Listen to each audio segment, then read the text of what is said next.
नमस्कार विद्यार्थी मित्रांनो, सर्वांचं स्वागत आहे आपल्या MPSC टाइम्स या यूट्यूब चॅनलमध्ये. मिशन कंबाईंड पूर्व परीक्षा 2024 12 ऑक्टोबर 2023 हे स्टडी टार्गेट आहे. याच्या आधीचे जर तुम्ही स्टडी टार्गेटचे व्हिडिओ बघितले नसतील तर नक्कीच बघून घ्या.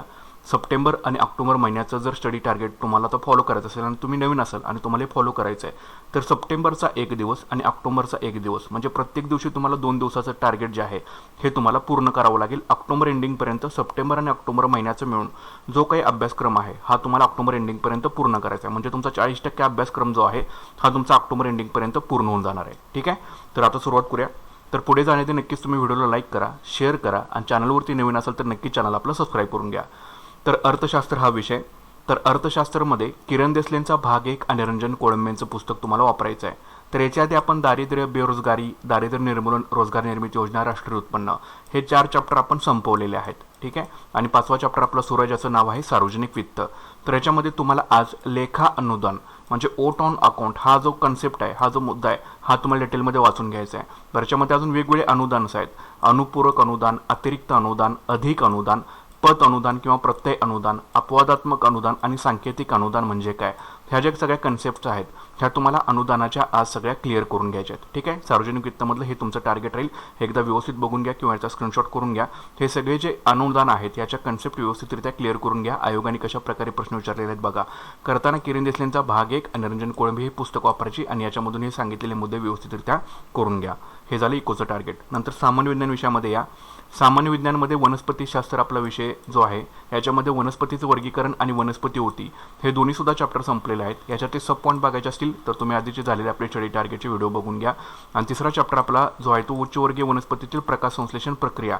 तर हा चॅप्टर संपला आहे आपला आता. ठीक आहे, म्हणजे 3 चॅप्टर आपण वनस्पतीशास्त्रामधले संपवले.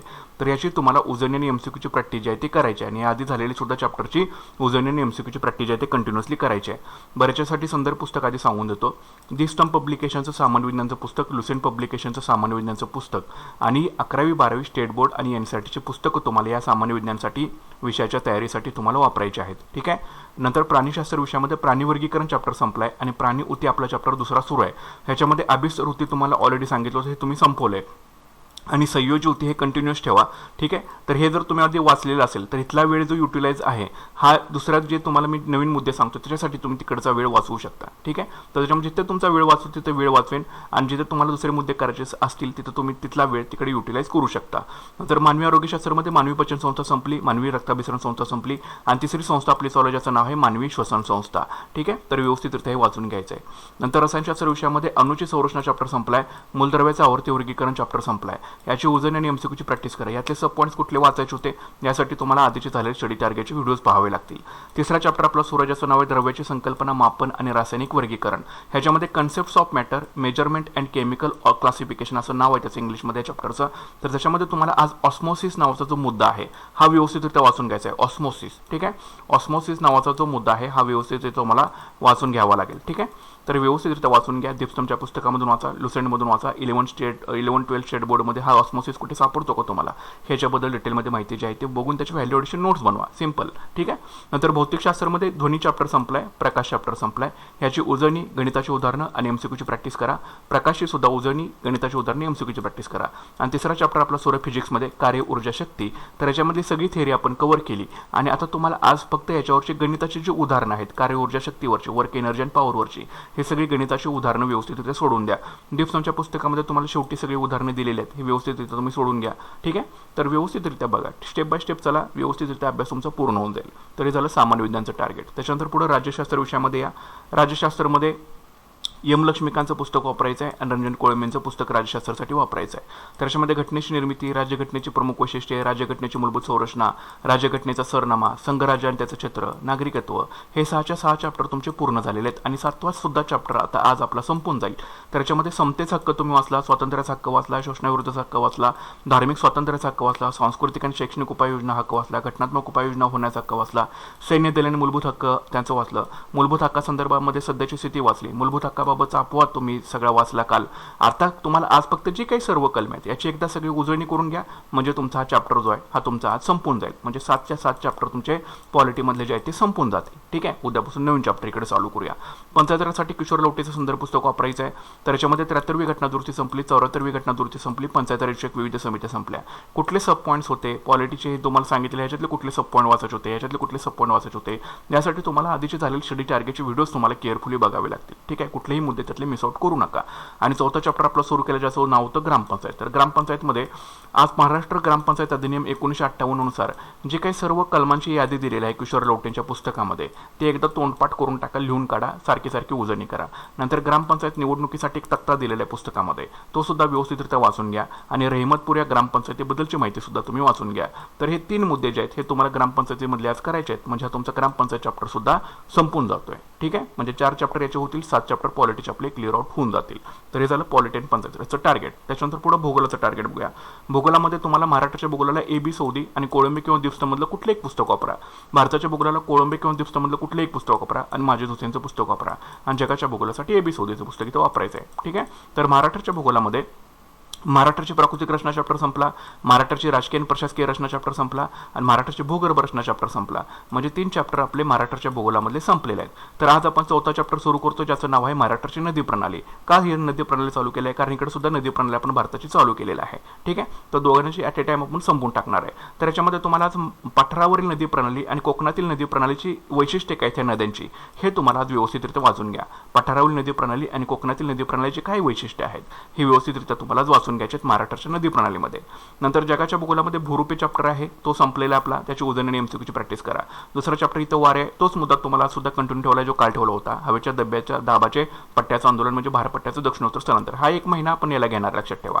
त्याच्यामुळे निवांत रिलॅक्समध्ये जायचं आहे. जो जितका वेळ वाचवतील तो तिकडे तुम्ही दुसरीकडे युटिलाइज त्याचा वेळ करू शकता. म्हणून चॅनलशी कनेक्टेड राहा, चॅनल आपलं सबस्क्राईब करून घ्या. भारताच्या भूगोलाला भारताची प्राकृतिक रचना संपला, भारताची भूगर्भ रचना चॅप्टर संपला आणि भारताची नदी प्रणाली आपला चॅप्टर आपला सुरू आहे. ठीक आहे, तर याच्यामध्ये तुम्हाला आज द्वीपकल्पीय पठारावरील नदी प्रणालीची जी काही वैशिष्ट्ये आहेत ती तुम्हाला इथं वाचून घ्यायची आहेत. द्वीपकल्पीय पठारावरील नदी प्रणालीची वैशिष्ट्ये वाचून घ्या.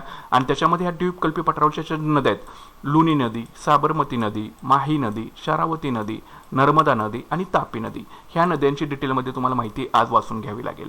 त्या नदीचा उगम कुठे झाला, त्या नदीची लांबी किती आहे, त्या नदीच्या उपनद्या वगैरे कुठल्या आहेत, त्याची वैशिष्ट्ये काय आहेत, कुठल्या भागातून वाहते, किती राज्यातून जाते, सगळ्या ज्या भानगडी असतील ह्या सगळ्या तुम्हाला आज डिटेलमध्ये वाचून घ्यायच्या आहेत. ठीक आहे, तर इकडं व्यवस्थित हे वाचून घ्या. तर हे झालं भूगोलाचं टार्गेट. त्याच्यानंतर इतिहासाचं टार्गेट बघूया. इतिहासासाठी महाराष्ट्राच्या इतिहासाला तुम्हाला अनिल कठारे आणि गाठाळे यांचं संदर्भ पुस्तक वापरायचं आहे आणि भारताच्या इतिहासाला समाधान महाजन, ग्रोवर आणि इंडिया स्ट्रगल फॉर इंडिपेंडन्स यांचं पुस्तक तुम्हाला वापरायचं आहे. तर महाराष्ट्राच्या इतिहास आणि भारताच्या इतिहासामध्ये जे आधी कॉमन चॅप्टर आहेत ते आधी आपण संपवून टाकणार. तर आदिवासी चळवळ चॅप्टर संपला, शेतकरी चळवळ चॅप्टर संपला, कामगार चळवळ चॅप्टर संपला, क्रांतिकारी चळवळ चॅप्टर संपला, सामाजिक आणि धार्मिक सुधारणा चळवळी चॅप्टर संपला, प्रारंभिक राष्ट्रीय संघटना चॅप्टर संपलेला आहे. आणि आता 7वा चॅप्टर आपण सुरू करतो ज्याचं नाव आहे नवीन भूधारण पद्धती आणि भूराज्य सुधारण किंवा ज्या जमीनदारी पद्धती आहेत त्याच्या संदर्भामधला हा आपला 7वा चॅप्टर सुरू करतोय. ह्याच्यामध्ये आज तुम्हाला कायमधारा पद्धत जी आहे ही व्यवस्थितरित्या तुम्हाला वाचून घ्यायची आहे. ठीक आहे, सॉरी, कायमधारा पद्धतीची माहिती जी आहे हे तुम्हाला डिटेलमध्ये वाचून घ्यायची आहे. तर कायमधारा पद्धत समाधान महाजन या पुस्तकातून वाचा, नंतर ग्रोवरमधून वाचा आणि इंडिया स्ट्रगल फॉर इंडिपेंडन्समध्ये तुम्हाला हा कुठे पॉईंट मिळतोय का, तर ते मिळाला तर त्याची व्हॅल्यू एडिशन करा, नसेल तर पुन्हा अनिल कठारेमध्ये या, पुन्हा गाठाळमध्ये या. ठीक आहे, पण व्हॅल्यू एडिशन त्यामधून करत जायची, कुठलाही मुद्दा त्यामधला मिस आउट होता कामा नये. तरी 7 चॅप्टरमध्ये जर तुम्हाला सब पॉईंट बघायचे असतील तर आधीचे झालेले सगळे स्टडी टार्गेटचे व्हिडिओज तुम्हाला पाहावे लागतील. आणि आपला 7वा चॅप्टर आपण सुरू करतो ज्याचं नाव आहे नवीन भूधारण पद्धती आणि भूराज्य सुधारण, जमीनदारी पद्धती, कायमधारा पद्धत. ठीक आहे, तर हे झालं इतिहासाचं टार्गेट. त्याच्यानंतर गणित, बुद्धिमत्ता, चालू घडामोडीचं टार्गेट आपले फिक्स आहेत.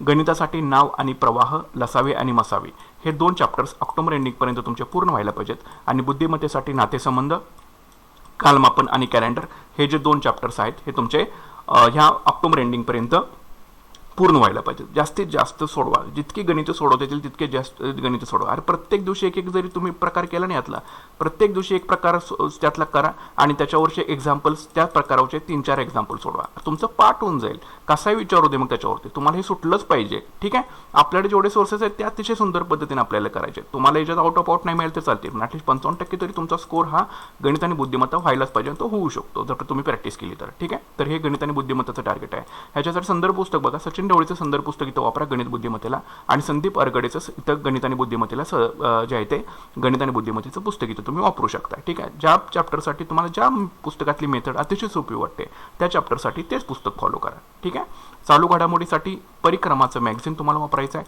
सिम्प्लिफाईडचं चालू घडामोडीचं पुस्तक वापरायचं आहे, आणि आपलं MPSC टाइमचं यूट्यूब चॅनल आहे हे तुम्हाला फॉलो करावं लागेल. त्याच्यामध्ये जवळपास 600 प्रश्न आता जानेवारीचे आपण तुम्हाला ऑलरेडी वन लाईनरचे उपलब्ध करून दिलेले आहेत, प्लस 220 प्रश्न विश्लेषणासहित सुद्धा तुम्हाला इथं उपलब्ध करून दिलेले आहेत. तर जवळपास बघा 820 प्रश्न तुम्हाला जानेवारी महिन्यातील आपल्या चॅनलवरती उपलब्ध आहेत जानेवारी 2023 मधील. आणि जर तुम्ही आता ग्रुप सीच्या जरी परीक्षेला मेन्सला जरी असाल तरी सुद्धा तुम्हाला वर्षभराचं करंट अफेअर्स करणं गरजेचं आहे. त्यासाठी जाऊन तुम्ही ते आपले झालेले सगळे व्हिडिओज तुम्ही बघा. ठीक आहे. तर सप्टेंबरमध्ये तुम्हाला पाठीमागच्या स्टडी टार्गेटमध्ये आपण सांगितलं होतं की जानेवारी आणि फेब्रुवारी महिन्याचं तुम्हाला करंट अफेअर्स जे आहे ते क्लिअर करायचं आहे सप्टेंबर एंडिंगपर्यंत. ठीक आहे. तर ह्याच्यामध्ये आपल्या चॅनलवरती तुम्हाला जानेवारीचे 220 प्रश्न आणि फेब्रुवारीचे 220 प्रश्न ऑलरेडी मी उपलब्ध करून तुम्हाला दिलेले आहेत. जाऊन तिथे केअरफुली एकदा तुम्ही बघा. तुम्ही जर जोपर्यंत गांभीर्याने व्हिडिओ न घेणार नाही तोपर्यंत तुम्हाला त्याचा आउटपुट जो रिझल्ट आहे तो तुम्हाला येणार नाही. त्याच्यामुळे जाऊन ते एकदा व्हिडिओ सगळे बघत चला. आणि आता तुम्हाला ऑक्टोबर एंडिंगपर्यंत मार्च आणि एप्रिल 2023चं करंट अफेअर्स जे आहे हे तुम्हाला संपवायचं आहे. म्हणजे प्रत्येक महिन्याला 2-2 महिन्याचं तरी तुम्हाला करंट अफेअर्स जे आहे क्लिअर करावं लागेल. म्हणजे वर्षभरामध्ये पुढच्या 3-4 महिन्यामध्ये वर्षभराचं तरी आपलं करंट अफेअर्स जे आहे हे चांगल्या पद्धतीने होऊन जाईल. यासाठी तुम्हाला संदर्भ पुस्तकं परिक्रमाचं मॅगझिन, सिम्प्लिफाईड चालू घडामोडीचं पुस्तक आणि आपलं MPSC टाइमचं यूट्यूब चॅनल जे आहे ते तुम्हाला बघावं लागेल. ठीक आहे. त्यासाठी तुम्ही नक्कीच आपलं चॅनल जे आहे ते सबस्क्राईब करून ठेवा. तर अशा प्रकारचं हे आजचं स्टडी टार्गेट आहे. नक्कीच व्हिडिओला लाईक करा, शेअर करा आणि थोडेसे इफर्ट्स घ्या. 1 वर्ष द्या, व्यवस्थित हार्डवर्क करा.